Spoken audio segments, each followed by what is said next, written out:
Imagina receber um benefício previdenciário sem nunca ter contribuído para o INSS e, melhor ainda, no caso de uma pessoa que está doente, sem ter que passar pela perícia médica do INSS. Será que isso é possível? Meu nome é Letícia, eu sou advogada e aqui no Solução Jurídica o nosso objetivo é levar o direito para você de uma forma bem simples. Agora você pode estar se perguntando, como que eu vou receber um benefício do INSS sem nunca ter contribuído e ainda, se eu tiver com uma doença ou tiver sofrido um acidente? Será que eu posso receber esse benefício sem ter que passar por uma perícia médica? Mas afinal de contas, como que isso seria possível? Para isso, você tem que entender de qual benefício que eu estou falando agora. E é justamente o BPC-LOAS, o benefício de prestação continuada. E esse benefício, diferente da aposentadoria por idade rural, auxílio-doença, aposentadoria por invalidez, esse benefício você não precisa contribuir para o INSS, você não precisa ser o segurado do INSS. Mas claro, é evidente que isso não é para todo mundo. E você vai ver quais são os casos que você pode receber o LOAS e no caso específico da pessoa que tem uma deficiência, que está com uma doença. Será que ela pode receber o LOAS e ainda não passar por uma perícia médica? Eu já tenho aqui nesse canal 2 vídeos que está falando sobre o auxílio-doença sem perícia médica, que é a portaria de número 38 do INSS, que foi publicada no dia 21/7 desse ano, autorizou, mais uma vez, a concessão desses benefícios sem passar pela perícia médica. Isso com o principal objetivo de reduzir as filas de espera do INSS. Tem pessoas que estão com a perícia médica marcada lá para abril de 2024. Está muito longe. Então, para evitar que essas pessoas fiquem até o começo do ano que vem esperando a perícia, vai ser possível pedir o auxílio-doença sem perícia médica, apenas juntando os atestados médicos, todos os seus documentos médicos, para que o perito analise, se preenchendo os requisitos, você já vai ter o direito. Então, sim, é possível receber o auxílio-doença sem perícia médica, apenas com base nos seus documentos médicos, desde que eles preencham todos os requisitos necessários. Eu vou deixar aqui em cima nos cards para vocês os vídeos que eu mencionei agora, que está explicando todos os requisitos para você levar esse pedido até o INSS e poder receber o seu benefício sem precisar passar por uma perícia, sem ter que aguardar até o começo do ano que vem e assim receber o seu benefício de forma mais rápida. Mas assim, eu não estou falando do auxílio-doença nesse vídeo. Esse aqui é específico para as pessoas que podem receber o BPC, o benefício de prestação continuada. E para isso, vamos ver quais são os requisitos. E depois você vai ver comigo se é possível uma pessoa que está doente, que sofreu um acidente e pretende receber o BPC e ter aprovado o seu benefício sem precisar passar por uma perícia médica. Eu estou aqui com os meus slides que vão ajudar você a anotar aí os requisitos para depois você saber certinho se você tem ou não direito. Então, a primeira coisa, o que é o BPC? O benefício de prestação continuada. Como eu disse, é um benefício de valor de um salário mínimo mensal para indivíduos em estado de vulnerabilidade, para pessoas em situação de pobreza, que não têm condições de manter o seu sustento próprio e de sua família. E olha só que beleza! Os beneficiários são incluídos automaticamente na tarifa social de energia elétrica e não precisam realizar o cadastro para obterem esse desconto. Isso é só uma curiosidade mesmo para vocês saberem.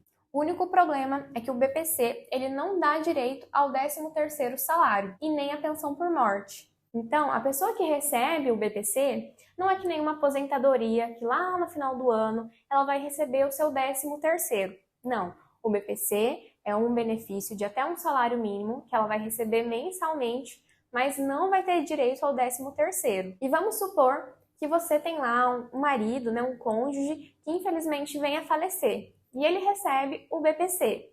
Aí você pensa, bom, meu cônjuge ele faleceu, recebeu um benefício do INSS, o BPC, então eu vou lá e vou tentar pedir a pensão por morte.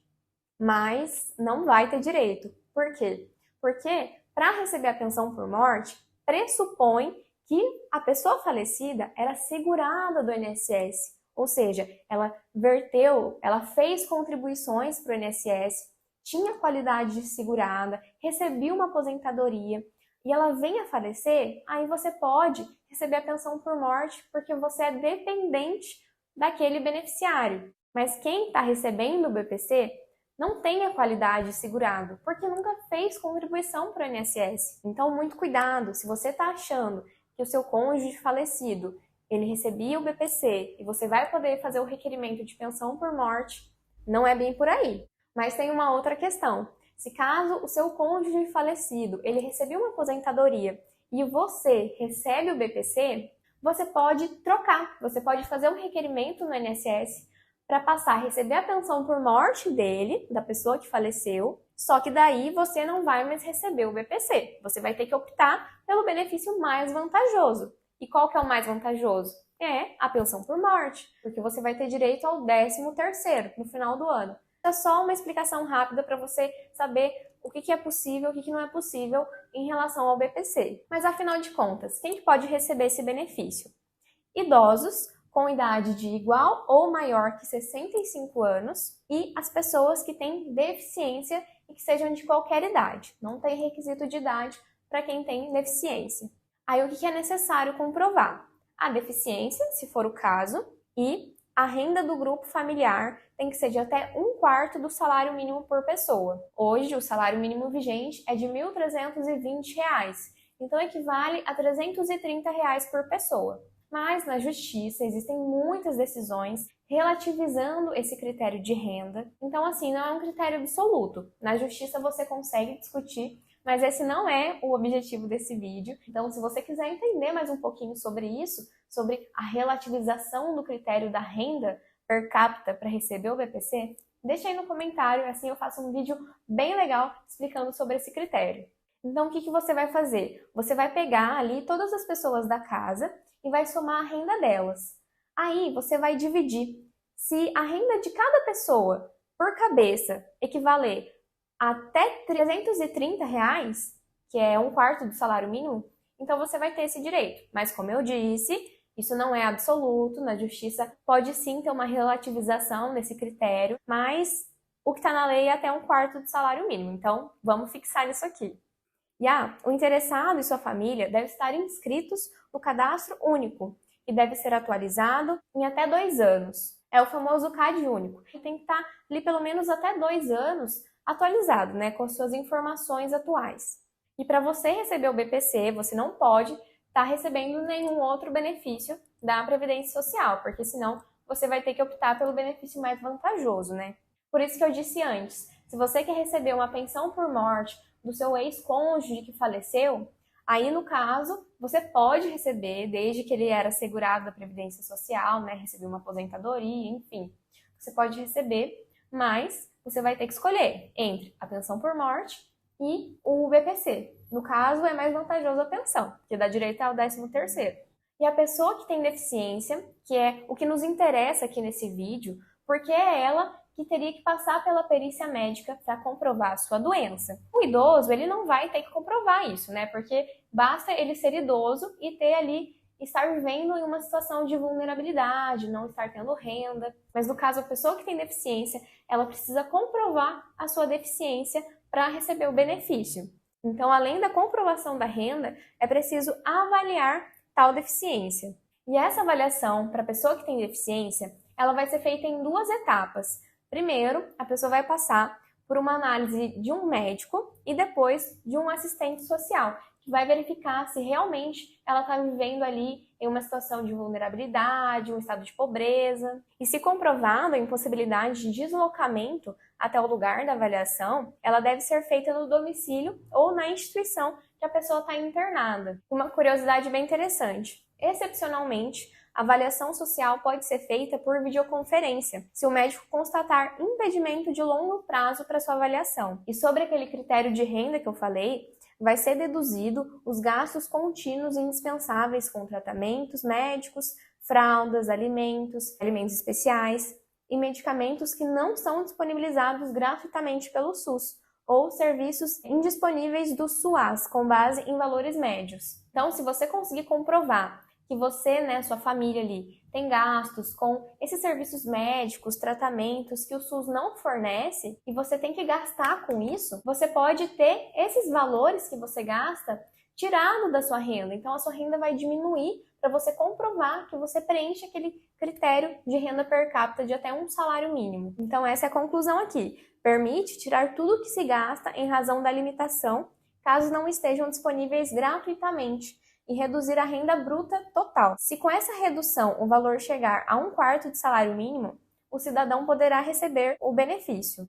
Aí você observa também que o indivíduo ele pode comprovar os gastos que passam do valor médio estabelecido ao apresentar os recibos dos 12 meses anteriores. Tudo isso ali para favorecer no critério da renda, né? Leve uma declaração do órgão responsável, alegando não haver o tratamento de forma gratuita pelo SUS. E para receber o BPC, você precisa reunir alguns documentos necessários: o CPF, o RG, comprovante de renda familiar, comprovante de residência, o comprovante do cadastro único atualizado e os documentos médicos e laudos que comprovem a deficiência, se for o caso. Lembrando que esses documentos médicos devem ser legíveis e sem rasuras. Mas e aí? Será que uma pessoa deficiente consegue receber o BPC apenas colocando lá no seu requerimento os atestados médicos, os documentos médicos, sem precisar passar por uma perícia médica? Infelizmente, não é possível. Isso porque, primeiro, que a portaria conjunta de número 38 do INSS, que eu me referi lá no começo do vídeo, foi publicada alguns dias atrás, no dia 21/7 desse ano. Ela não fala nada sobre a pessoa que recebe o BPC e não precisar passar por uma perícia médica. Mas a verdade é que ela nem poderia. Por quê? Porque esse benefício do auxílio-doença sem perícia médica, apenas com base na análise documental, é para esses benefícios que a incapacidade ela seja temporária. Agora, a pessoa que tem uma deficiência e quer receber o BPC em razão dessa deficiência e que também vive em uma situação de vulnerabilidade, ela não quer receber esse benefício de forma temporária. Ela quer receber esse benefício de forma permanente. O próprio nome fala, benefício de prestação continuada. Essa prestação que o governo vai fornecer, ela é de forma contínua. Ela não é temporária, como os benefícios de incapacidade temporária, que é o caso do auxílio-doença e do auxílio-doença acidentário. E se você não sabe qual é a diferença entre esses dois benefícios, o auxílio-doença e o auxílio-doença acidentário, eu vou deixar aqui em cima nos cards um vídeo específico sobre as pessoas que sofrem um acidente de trabalho ou têm uma doença do trabalho, uma doença ocupacional, e pode receber esse benefício, o auxílio-doença acidentário, sem passar por uma perícia médica, apenas anexando os seus documentos médicos e o CAT, que é o Comunicado de Acidente de Trabalho. Então, quem quer receber o LOAS, tendo uma doença, vivendo em estado de vulnerabilidade, vai ter que passar pela perícia médica e por uma avaliação social. O assistente social vai verificar se você vive ali em situação de vulnerabilidade mesmo. Eu até coloquei aqui para vocês. Receber o BPC sem avaliação médica não é possível, e muito menos sem avaliação social. Afinal, ambas visam analisar a forma que o deficiente se porta diante do seu ambiente, suas limitações como ser humano em sociedade. Então, infelizmente, nos casos do BPC, não é possível receber esse benefício sem passar pela perícia médica, se a pessoa for deficiente, e muito menos sem passar pela avaliação social. É os requisitos que estão na lei, a portaria de número 38 não dispensou essa possibilidade, então, infelizmente, é esse o resultado. E se você tem alguma dúvida, deixa aqui embaixo nos comentários que a gente pode esclarecer e te ajudar a encontrar a solução jurídica para o seu problema. Não deixa de curtir esse vídeo e de se inscrever também no nosso canal, que toda semana a gente posta conteúdos que são do seu interesse para você ter mais conhecimento dos seus direitos. Para você que ficou até o final desse vídeo, muito obrigada e até a próxima!